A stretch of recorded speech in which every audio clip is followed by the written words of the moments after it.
ونؤمن به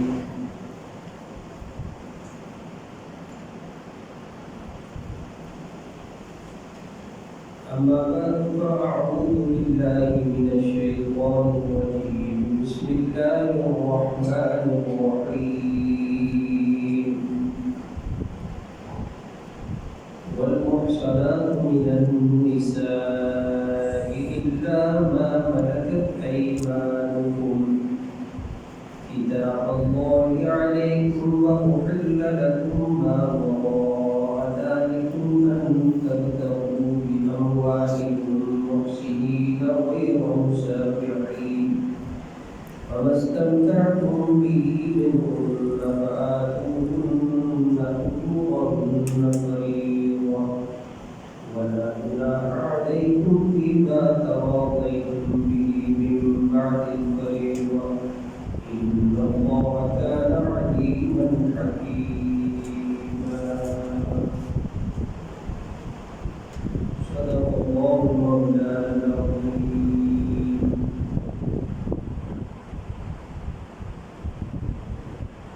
آج کے سپاہی کی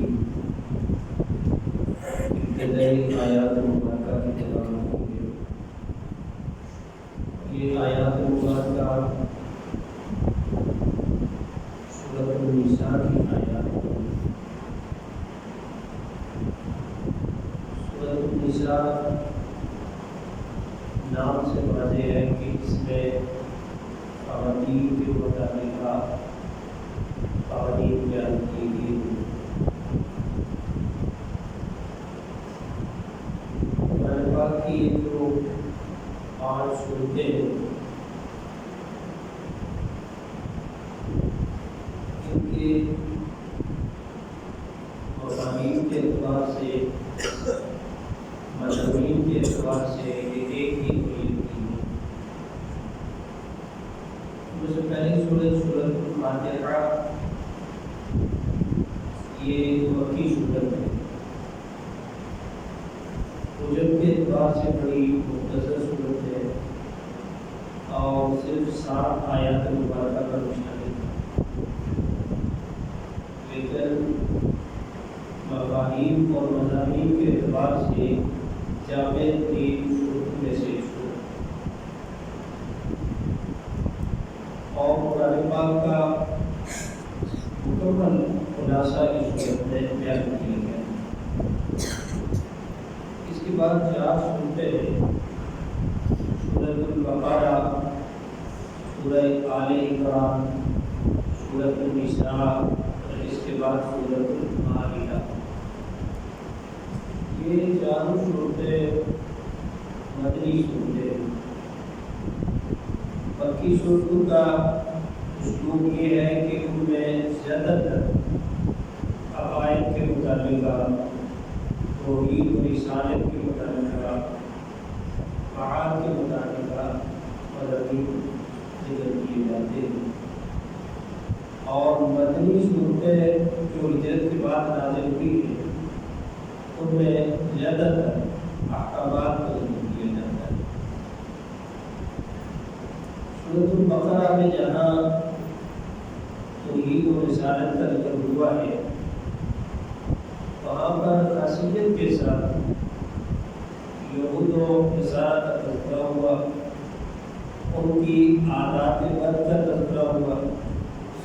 اور پھر اس کے بعد حضرت ابراہیم علیہ السلام اور ان کے متبعین اور ان کے دین حنیفہ کا تذکرہ ہوا. اسی طرح اس صورت میں بھی جیسا کہ واضح ہے کہ احکامات کو ذکر کیا گیا ہے. اور سب سے پہلے اللہ تبارک و تعالیٰ نے ارشاد فرمایا کہ یا ایھا الناس اتقوا ربکم الذی خلقکم من نفس واحدہ. پہلی 2 صورتوں میں سورۃ البقرہ اور سورہ آل عمران ابتدائی آیات مبارکہ اور صورتوں کی جو ابتدا ہوئی ہے وہ حروف مقطعات سے ہوئی، الف لام میم. اور اس کے بعد اللہ تبارک و تعالیٰ نے اس قرآن مقدس کی حقانیت کا تذکرہ فرمایا۔ الف لام میم ذالک الکتاب لا ریب فیہ، اور سورہ آل عمران کی ابتدا الف لام میم اللہ لا الہ الا ہو۔ اب ان دونوں صورتوں میں سب سے پہلے کتاب مقدس کی حقانیت کا تذکرہ ہوا کہ جو اللہ جل شانہ اپنا قانون شریعت جو نازل فرما رہے ہیں اس میں کسی قسم کا کوئی شک و شبہ نہیں ہو سکتا۔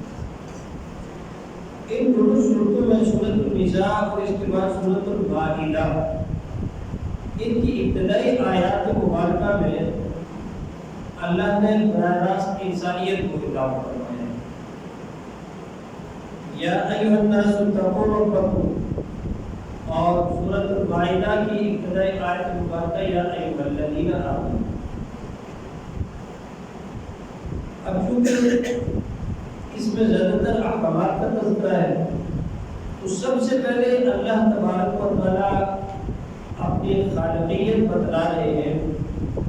کہ انسان کو تخلیق کرنے والی اللہ تبارک و تعالیٰ اور انسان کے تخلیق کا مقصد بتلا دیا کہ جب اللہ خالق ہے، انسان کو پیدا کرنے والا ہے، تو لہٰذا سب سے پہلے وہ اللہ سے تقویٰ اختیار کرے، پرہیزگاری اختیار کرے، اور یہ تقویٰ اور پرہیزگاری یہ ہے کہ ہر وقت اللہ کا استحضار ہو جائے کہ اللہ حاضر و ناظر ہے اور ہر وقت اللہ مجھے دیکھ رہا ہے۔ اب یہ استحضار ہوگا تو گناہوں سے اس کی حفاظت ہوگی اور نیکی کی طرف اس کی رغبت پڑ جائے گی۔ لہٰذا تقویٰ اختیار کیا جائے کہ تمہیں ایک جان سے پیدا کیا گیا، یعنی حضرت آدم علیہ السلام کو اللہ نے پیدا فرمایا اور انہی سے حضرت حوا علیہ السلام کو پیدا فرمایا، اور پھر اس کے بعد یہ جو نسل کا ایک سلسلہ ہے یہ آگے بڑھا۔ اب چونکہ ایک معاشرہ تشکیل ہوتا ہے اور معاشرہ ہر ایک فرد کو کہا جاتا ہے، اور اس معاشرے کی اصل اور بنیاد یہ ایک خاندان سے ہوتی ہے، اور اس میں بھی جو سب سے زیادہ اہمیت کے حامل ہے وہ اس خاندان، اس گھر کے وہ مرد اور وہ خاتون ہیں کہ جو میاں بیوی ہے، جن کی وجہ سے آگے یہ نسل کا ایک سلسلہ آگے بڑھتا ہے۔ تو لہٰذا یہاں پر جب اللہ تبارک و تعالیٰ نے فرمایا کہ تمہیں ایک جان سے پیدا کیا گیا، کہ ایک خاندان ہے اور خاندان کے افراد ہیں، اب یہ سلسلہ اگر پیچھے چلتا رہے تو یہ حضرت آدم علیہ السلام تک پہنچے گا، تو لہٰذا تم سارے ایک ہی باپ کی اولاد ہو، اور تم سب سے ہی معاشرے کی تشکیل ہے۔ اب اس معاشرے کی جو خوبصورتی ہے اور اس معاشرے کے اندر جو انقلاب ہے، تو کل بھی عرض ہوا تھا کہ اس صورت میں ضروری ہے کہ انسان سب سے پہلے اپنی زندگی کے اندر انقلاب کرتا ہے، اور اس کے لیے کچھ صفات ذکر کی گئی تھی، یا ایھا الذین آمنوا اتقوا اللہ حق تقاتہ ولا تموتن الا وانتم مسلمون واعتصموا بحبل اللہ جميعا ولا تفرقوا۔ یہ تقوی اختیار کرنا ہے اور ہمیشہ اللہ سے مانگتے رہنا ہے، اور جب اس دنیا سے جائے تو وہ ایمان کی سلامتی کے ساتھ جائے،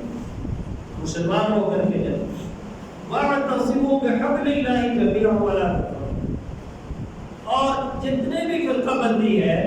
جتنی بھی گروہ بندی ہے، جتنی بھی جماعت بندی ہے، یا جتنے بھی اختلافات جنم لیتے ہیں، ان کا حل مطلب دیا تھا کہ اللہ کی رسی کو مضبوطی سے تھامے رکھنا ہے، اور وہ اللہ کی رسی کیا ہے؟ یہ قرآن مقدس کے احکامات ہیں، شریعت۔ ہر آدمی اس کو لازم پکڑ لے اور اللہ تبارک و تعالیٰ کی اس بات کے ساتھ جڑ جائے گا تو یہ سارے کے سارے مسائل و معاملات کیا ہوں گے؟ حل ہو جائے گا۔ اب لہذا جب داعی کے اندر یا انقلابی کے اندر یہ صفات موجود ہوتی ہیں، اس کے بعد وہ معاشرے کا رخ کرتا ہے کہ وہ معاشرے کے اندر بھی اپنا ایک کردار پیش کرے، معاشرے کے اندر بھی وہ انقلاب برپا کرے، تو لہٰذا اس معاشرے کا ہر فرد معاشرے کا حصہ ہوتا ہے۔ اس میں سے سب سے پہلے اپنا خاندان ہے، اور ان خاندان میں سے جو دو اہم شخصیات ہیں وہ میاں اور بیوی ہیں، کہ جن کی وجہ سے آگے خاندان بڑھتا ہے، نسل بڑھتی ہے۔ تو لہٰذا یہاں پر ان میں سے خاصیت کے ساتھ جو عورتوں کے متعلقہ احکامات ہیں ان کا تذکرہ کیا گیا ہے کہ عورتوں کے ساتھ انسان کا برتاؤ کیسے ہونا چاہیے، ان کے معاملات کیسے ہونے چاہیے، ان کے حقوق کو اچھی طرح سمجھنا چاہیے اور اس پر عمل پیرا ہونا چاہیے۔ اور پھر اس کے بعد جو معاشرے کے کمزور ترین افراد ہیں، جو یتیم ہیں، بیوائے ہیں، اور دیگر معاشرے کے ایسے افراد ہیں کہ بظاہری طور پر وسائل کے اعتبار سے اور ظاہراً معاشرے کے اعتبار سے وہ کمزور ترین لوگ ہیں، تو ان کا خیال کرنا اور ان کی دیکھ بھال کرنا، ان کے حقوق کو پورا کرنا، یہ اس صورت میں تفصیل کے ساتھ ذکر فرمایا گیا ہے کہ تاکہ یہ حقوق انسان سمجھے اور اس پر جب عمل پیرا ہوگا اور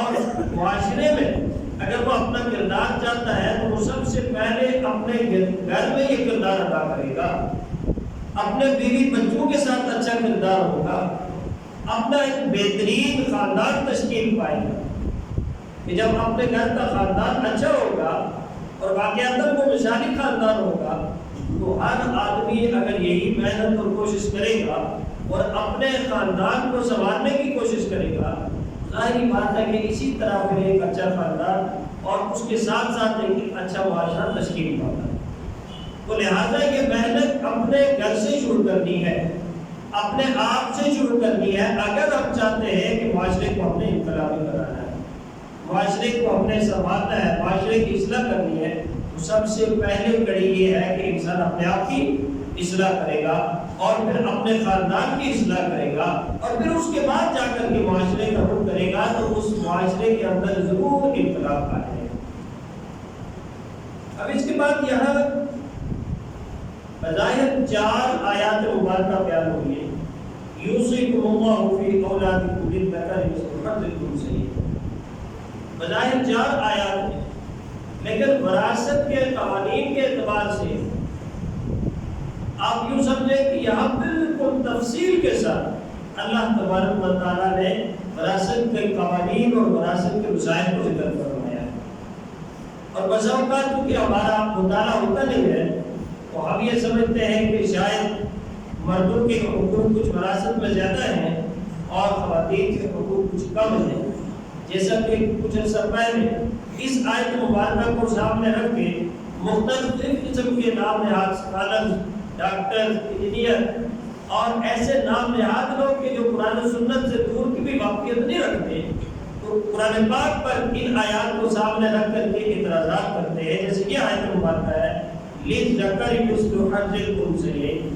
مردوں کو 2 حصے دیے جاتے ہیں اور خواتین کو 1 حصہ دیا جاتا ہے۔ یہ تو ناانصافی ہے، یہ تو شریعت کا ظلم ہے، لیکن در حقیقت اس آیت کو سمجھنے کی ضرورت ہے کہ اصل یہ ہے کہ مرد کو 2 حصے وراثت میں اس وجہ سے دیے جاتے ہیں کہ ایک تو حصہ اس کا اپنا ہوتا ہے اور دوسرا حصہ جو اس کے پاس اس کی بیوی آئے گی تو وہ حصہ اس کو اس وجہ سے دیا کہ تاکہ نام نفع شکرہ یہ اس کے ذمہ کرے گی، اور یہ جو خاتون، یہ جو لڑکی اس کے نکاح میں آ رہی ہے تو یہ گویا کہ 2 حصے لے کر کے آ رہی ہے، ایک تو اپنے والد کی طرف سے لے کر کے آ رہی ہے اور دوسرا یہ ہے کہ مخاوت کی طرف سے اس کا حصہ ہو۔ تو خاتون کے 2 حصے اور مرد کا 1 حصہ ہے، لیکن بظاہر آیت مبارکہ میں اس وجہ سے کہ معاشی ساری ذمہ داریاں فرد کے لیے ہوتی ہیں تو اس وجہ سے ایک تو اس کا اپنا ذاتی حصہ ہو گیا اور دوسرا جو حصہ ہے وہ اس کا اپنا نہیں ہے بلکہ اس کے نکاح میں آنے والی وہ خاتون ہے کہ جس کا نام نفقہ اور شکرہ اس کے ذمہ قرار دیے گئے۔ تو لہٰذا اس طرح کی یہ جتنے بھی وراثت کے قوانین بیان کیے گئے ہیں اگر اس کو گہرائی سے ہم دیکھتے ہیں تو آپ یقین جانیں کہ دین اسلام اور شریعت نے جتنے حقوق مردوں کے لیے متعین کیے ہیں شاید اس سے زیادہ کے حقوق خواتین کے لیے متعین کیے ہیں، اور جتنی پروٹیکشن خواتین کو اسلام نے دی ہے اس سے پہلے آپ کو پتا ہے کہ مذاہب نے خواتین کو کم سے کم ایسے حقوق نہیں دیے۔ تو لہٰذا کامیابی کا راز یہی ہے کہ انسان دین اسلام کے ساتھ کیا کرے، جڑ جائے۔ اور یہ 5ویں سپارے کی جو ابتدائی آیات مبارکہ ہے جس میں ایک آدمی کو 4 تک نکاح کرنے کی اجازت دی ہے، اس کی کیٹیگریز ہے یہاں پر، اس کی شرائط بیان کی گئی۔ یہ نہیں ہے کہ ہر آدمی کے لیے یہ ضروری اور لازمی ہی ہے کہ وہ 4 تک نکاح کرے، 4 تک شادیاں کرے، بلکہ یہاں شریعت نے اس کے لیے کچھ شرائط متعین کی ہوئی ہے۔ اس چیز کی وہ استطاعت رکھتا ہے، کیا وہ یہ نان نفقہ سکنا دینے کی استطاعت رکھتا ہے، کیا وہ ان کے درمیان میں عدل اور انصاف قائم کر سکتا ہے۔ اگر یہ ساری شرائطیں وہ پوری کر سکتا ہے تو اس کے لیے ضروری ہے۔ اور وہ بھی کیوں ضروری ہے؟ اس وجہ سے جیسے لبرل لوگ ہیں نا، وہ آ کر کے یہ اعتراض کرتے ہیں کہ اگر مرد کو 4 نکاح کی اجازت ہے تو عورت کو بھی ہونی چاہیے، جبکہ یہاں دیکھنا ہمیں یہ ہے کہ عورت صنف نازک ہے، جیسے کہ بعض آیت مبارکہ میں فرمایا کہ الرجال قوامون علی النساء، مردوں کی خاصیت میں اللہ تبارک و تعالیٰ نے رکھا ہے کہ وہ کیا ہے، مضبوط عورتوں کے مقابلے۔ کیوں مضبوط ہے؟ اس وجہ سے کہ معاشی جتنی بھی ذمہ داریاں ہیں وہ مردوں کی ذمہ ہوتی ہیں۔ اب اس کے لیے ان کا مضبوط ہونا ضروری ہے تاکہ جتنے بھی معاشی مسائل ہیں ان کے لیے وہ اسٹرگل کر سکے، ان کے لیے وہ کوشش کر سکے۔ تو اب 4 خواتین سے نکاح کرنا اگر وہ استطاعت رکھتا ہے، کیوں؟ اس وجہ سے کہ تاکہ ان کی اس سے پروٹیکشن ہو جائے، تاکہ ان کے معاشی مسائل حل ہو جائے، تاکہ وہ جیسے صنف نازک ہیں تو ان کے حقوق کو غصب نہ کیا جائے۔ جیسا کہ زمانہ جاہلیت میں ہم دیکھتے تھے نا کہ اگر 4 خواتین کسی کے نکاح میں ہوتی تھی اور وہ فوت ہو جائے تو وہ خواتین وراثت کے طور پر سب سے بڑے بیٹے کی طرف منتقل ہو جاتی تھی، چاہے تو وہ کسی کے حوالے کر دے اور چاہے ان کو اپنے نکاح میں رکھ دے۔ اور اس طرح کی بے شمار معاملات ہیں زمانہ جاہلیت کے اعتبار سے کہ جس میں خواتین کے حقوق کو غصب کیا جاتا ہے۔ اب سورۃ النساء کی تفصیلات کا مقصد ہی یہی ہے کہ یہاں پر خواتین کو اسلام نے اتنی پروٹیکشن دیا ہے کہ ہم اس کا تصور نہیں کر سکتے۔ ہر قسم کا حق خواتین کو اسلام نے دیا ہے، تو لہذا یہ فرمایا کہ خواتین کے ساتھ انصاف کیا جائے اور ان کے حقوق کو مد نظر رکھتے ہوئے ان کے حقوق کی تکمیل کی جائے۔ اور یہ فرمایا کہ یا ایھا الذین آمنوا لا تأکلوا اموالکم بینکم بالباطل۔ ایک تو باطل طریقہ یہ تھا کہ جو خواتین صاحب مال تھی، صاحب ثروت تھی، ان کے ساتھ زمانہ جاہلیت میں صرف اس وجہ سے نکاح کر لیا جاتا تھا کہ تاکہ اس کے مال کو ہڑپ کیا جائے، تاکہ اس کے مال کو میں اپنی ملکیت میں لے آؤں۔ ایک تو یہ باطل طریقہ ہے۔ دوسرا تجارت کے ذریعے سے، کہ تجارت کے ذریعے سے جائز منافع جو شریعت میں رکھا ہے یہ تو سنت عمل ہے، لیکن اس سے زیادہ کا منافع جیسے تجارت کے اندر عموماً ہوتا ہے کہ ایک چیز خریدی ہے اور اس کی جھوٹی صفات بیان کی جاتی ہے، اس کے جھوٹے اخراجات بتلائے جاتے ہیں کہ یہ تو مجھے اتنے میں پڑی ہے، یہ تو منڈی میں اتنے میں آتی ہے، یہ تو مارکیٹ کے اندر میں نے اتنے میں لائی ہے۔ ہوتی نہیں ہے ایسا، شاید ذخیرہ کر کے رکھی ہوئی ہے گودام میں اور بتلایا یہ جاتا ہے کہ یہ تو آج کل مارکیٹ کے اندر آپ کو پتہ بڑی مہنگائی ہو چکی ہے اور مارکیٹ میں اتنے میں پڑ رہی ہے، اور یہاں آ کر کے غلو کے ساتھ وہ نفع کی صورت میں بیچا جاتا ہے۔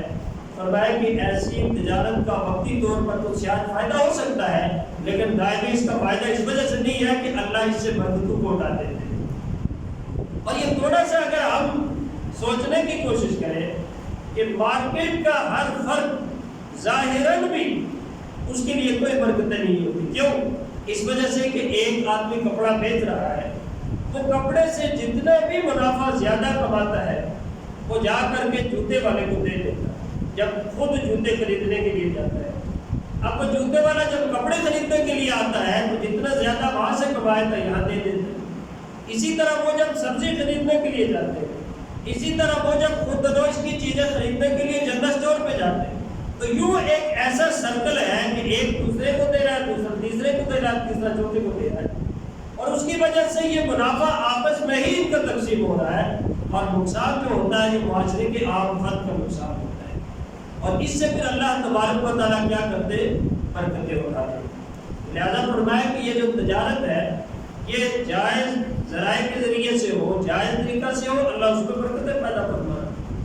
اس کے بعد آیات مبارکہ میں فرمایا یا ایھا الذین آمنوا لا تقربوا الصلاۃ وانتم سکارى، کہ یہاں پر جب نشے کی کیفیت میں ہو آدمی تو اس صورت میں نماز کے قریب نہیں جانا چاہیے، کہ اس وقت کے حوالے سے تھا کہ جب ابھی تک شراب کی حرمت نہیں ہے۔ یہ جو سورۃ النساء ہے اس کا ایک اہم اسلوب یہ ہے کہ اس کی 176 کے قریب آیات مبارکہ ہے، ان میں سے 55 آیات مبارکہ وہ ہے کہ جو مومنین اور مسلمانوں کے متعلق ہے۔ جیسے سورہ بقرہ میں تھا نا کہ شروع میں جو ایمان والوں کے متعلقہ آیات تھی وہ 4 آیات، پھر کفار کے متعلقہ 2 آیات، پھر تیسرا طبقہ تھا منافقین، لبادہ اسلام کا اور دل سے تصدیق حاصل نہیں تھی، 13 آیات مبارکہ کا تذکرہ ہوا۔ سورۃ النساء کے اندر 55 آیات مبارکہ میں ایمان والوں کا تذکرہ ہے،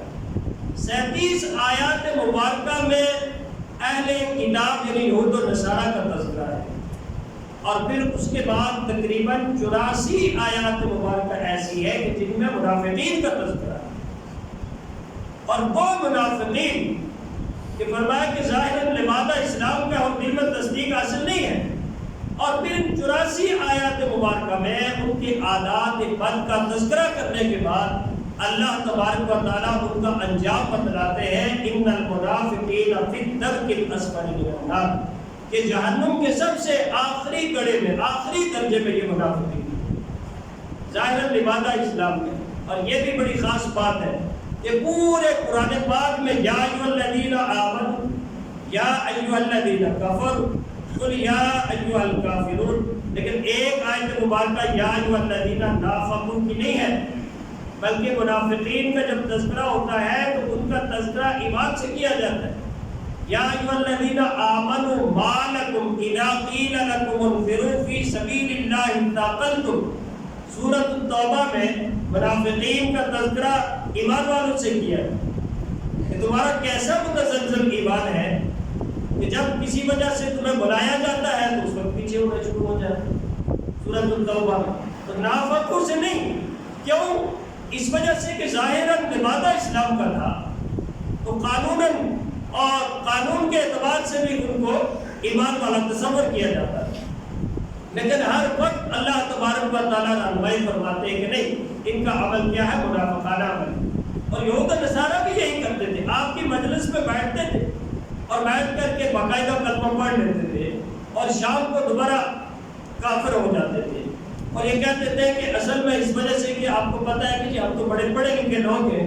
ہم نے اسلام کو بڑا جانچا ہے، ہم نے اسلام کی اسٹڈی کی ہے اور دیکھا ہے جی اسلام میں تو نہیں جی، اس سے تو دیگر جو مذاہب ہیں وہ بڑے اچھے ہیں، تو لہٰذا ہم نے اسلام کو چھوڑ دی۔ اور آج اسی طرح سوشل میڈیا کے اندر یہود و نصارہ کی وہی کارستانیاں ابھی بھی موجود ہیں، جس میں ایسے لبرل لوگ موجود ہیں کہ جو بظاہر اسلامی لبادہ اوڑھتے ہیں اور آ کر کے آپ کے سامنے اسی طرح کی لچھیدار تقریریں وہ کر لیتے ہیں، اپنی سپیچز کرتے ہیں،